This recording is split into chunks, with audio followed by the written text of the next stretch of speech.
কবর মানুষকে বলছে, হে আদম সন্তান, আমি তোমার জন্য প্রতিদিন অপেক্ষা করছি। তুমি কি আমার কথা মনে রেখেছ?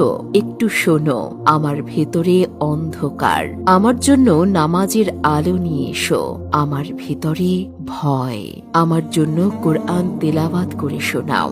আমার ভেতরে সাপ ও বিচ্ছুতে ভরা, আমার জন্য নবীর সুন্নত নিয়ে এসো। আমার ভেতরে আগুন, আমার জন্য আল্লাহর ভয়ের পানি নিয়ে এসো। মনে রেখো, আজ আমলের সময়, হিসাবের নয়। কাল হিসাব হবে, কিন্তু আমলের সময় থাকবে না।